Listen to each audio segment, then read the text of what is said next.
Craig Hoyle has lived all but the past few months in the sheltered confines of the Exclusive Brethren Church, a church with a strict moral code. If you stray outside the rules, you can find yourself shunned by everyone you've ever known, cut off from family and friends, which is precisely what happened to Craig. His sin? Well, he's gay. And imagine that, growing up in a society that considers homosexuality to be immoral. Sarah Hall has his exclusive story. Dear Mum, it hurts to have to write this letter as I still feel a great deal of love for you both, in particular for you. For 20-year-old Craig Hoyle, the cost of coming out as gay has been devastating. I miss the close rapport we once had, the warm hugs you would give me every day, and the way you were always there for me. He's lost his job, his home, his parents, his 6 brothers and sisters, and dozens of close relatives. I feel as though there is a gaping hole in my heart where my family have been ripped out, and the contact that we have been now reduced to feels like some kind of living death. To the day he dies, he doesn't know if he'll see them again. You lost everything by coming out. Yeah. How did you find the courage to do it, do you think? It wasn't so much the courage to do anything as sheer desperation. Craig Hoyle is coming out in more ways than one. He's learning about life on his own after spending 20 years in the Exclusive Brethren. A world where television, the internet and even cell phones are restricted. The secretive sect believes outsiders are ungodly. Craig, who is a 7th generation Exclusive Brethren, says they were told to avoid contact with the world so they wouldn't be corrupted. So what were you taught about people outside the church? I guess primarily you were taught to feel sorry for them because they weren't as privileged as you were. They weren't in the one true church. They didn't have the privileged light that you had. Did it ever occur to you that that was an extremely self-righteous view? No. This is what you were trained to think. So Craig, when was the last time you were here at the Brethren Hall? About 6 months ago. And how does it feel being back here? Really weird. It's bringing back a lot of memories. Yeah, because of course you came to church nearly every day, didn't you, as a Brethren? Yeah, every day of the week. Sometimes the services would be out of town, but mostly they were here. And I noticed that there's, no windows. What's the reason behind that? I think the general principle is it's about keeping the world out. Keeping it exclusive. Yeah, you couldn't have anyone looking in or, spying. The Seven say they've spent more than $500,000 on their campaign. The church is extremely wealthy, as New Zealanders learned firsthand during the 2005 election, when it was discovered the Exclusive Brethren had spent a fortune on anti-Labour and Green pamphlets. They've also poured millions into opening 15 school campuses around the country so their children don't have to mix with outsiders. When they graduate, they'll mostly work for Brethren businesses. You got family, friends, a laid on social life, cradle to grave service, so you're never going to be without anything. It's a great place to be if you follow the rules. Craig never imagined he would leave the Exclusive Brethren. He led a sheltered but happy life in the Invercargill church. But when he was in his early teens, he realised he was gay. He kept it quiet until he was 18, knowing he faced being excommunicated from the church. You knew if you came out that the consequences could be pretty dire. Hatred and despisal and rejection. Why did you come out then? Conscience, the guilt trip. I couldn't, you had to get it off my chest. I had to tell someone. The people he chose to tell were his priests, who he says were initially sympathetic. But he claims he began to feel violated after he was subjected to rigorous questioning about his sex life. What kind of questions did they ask you? If there had been penetration and who had penetrated who, and So it's pretty in-depth kind of... what I was sexually attracted to and whether I preferred a penis soft or hard. And if I was sexually attracted to my priest. It's just creepy when old men sit you down and ask that kind of question. The Brethren say they take great exception to the allegations, which they say are unfounded and false. We asked for an interview with the Invercargill Brethren, but they wouldn't be interviewed, instead supplying us with a statement saying they consider sexual relations outside of marriage, including adultery, fornication and homosexuality, to be immoral and contrary to the teachings of the Bible. Never give in to yourself is the church teaching, so Craig was told to suppress his feelings. Hopefully, God would change him. But when that didn't work, he went to meet the church's world leader, Bruce Hales, in Sydney. He says he was told Hales wanted him to see a church doctor who prescribed him a hormone suppressant, Ciprostat. The basic idea was that there was no medication to stop a person being gay, but there was medication that would reduce the sexual urges of the body. I guess my view has always been, if we can't stop you having those kind of sexual feelings, we can stop you having sexual feelings altogether, maybe. This drug is for either people with advanced prostate cancer or sexual deviance. It's like, now they tell me. Of course, I didn't know anything about it at the time. I mean, I was just a teenager and it's just a bottle of pills and they say take these and so you do. The Brethren wrote to us to say they had no part in organising nor knowledge of what transpired during Craig's doctor's visit, which is subject to patient confidentiality. They also claim Craig was recommended the doctor after saying he had a problem that he needed help with. Eventually, Craig stopped taking the pills and returned home to New Zealand, but he still tried to hide his sexuality. I came back from Australia knowing that if I ever tried to be anything other than a law-abiding brethren, that genuinely it would only be wicked people who would talk to me. But after a year, Craig says he couldn't cope and decided to reveal to his brothers and sisters he was gay.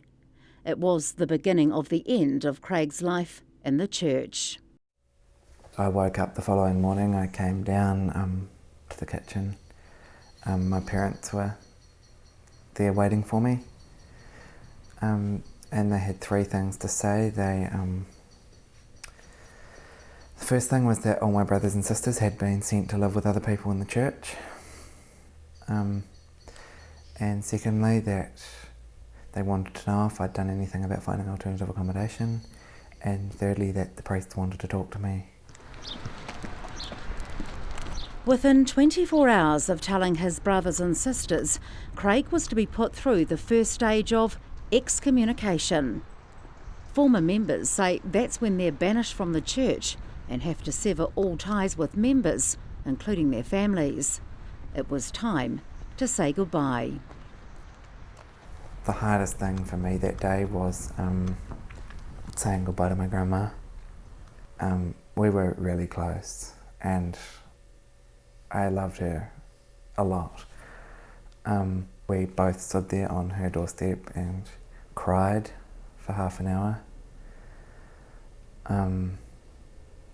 It was awful.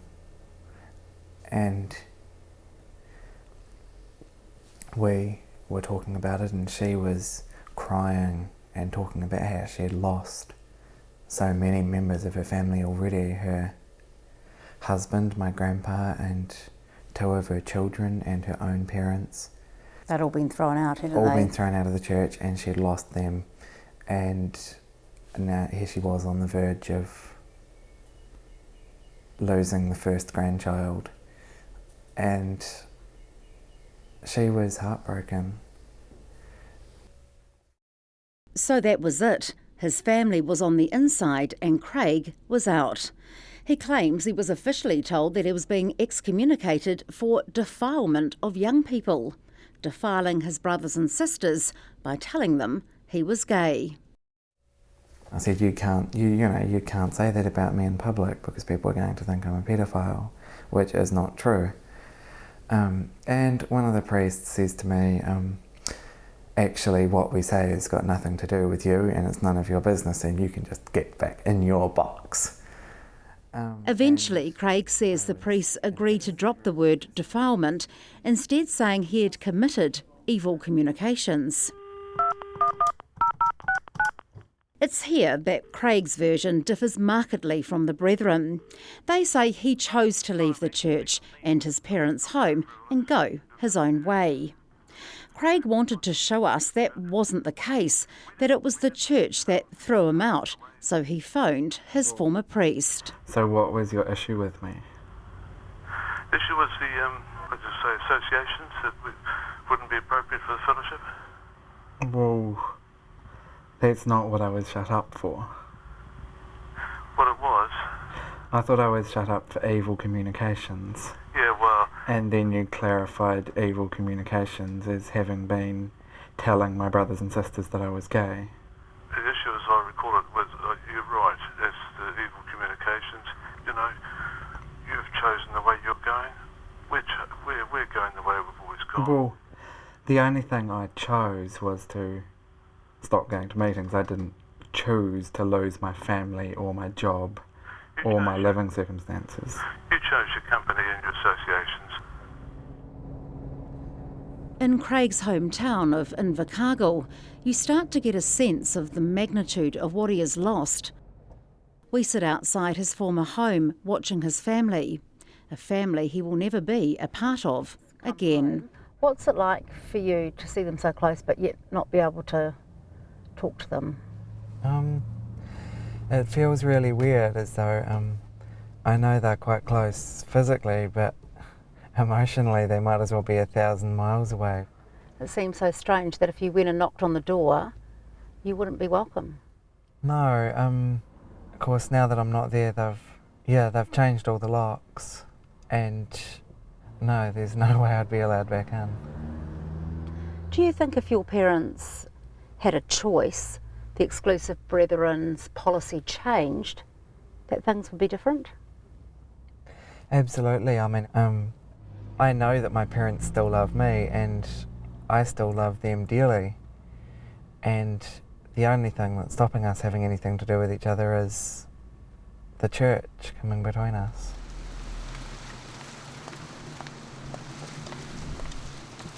But there has been some joy from this tragic separation. Craig, how you going? Craig Hoyle has made contact with his grandfather, George Hayward. He was excommunicated from the church 28 years ago after questioning the leadership.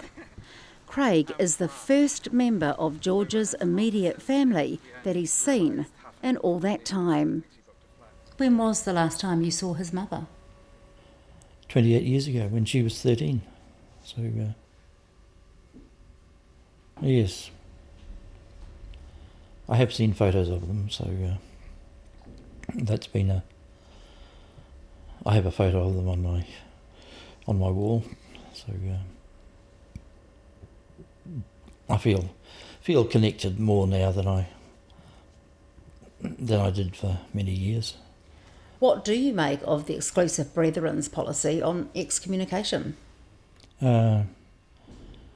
Sadness, really, that a group of people could be so misguided as to believe that the travesties of justice that they perpetrate could be thought to be doing God's will. Gary's the youngest boy.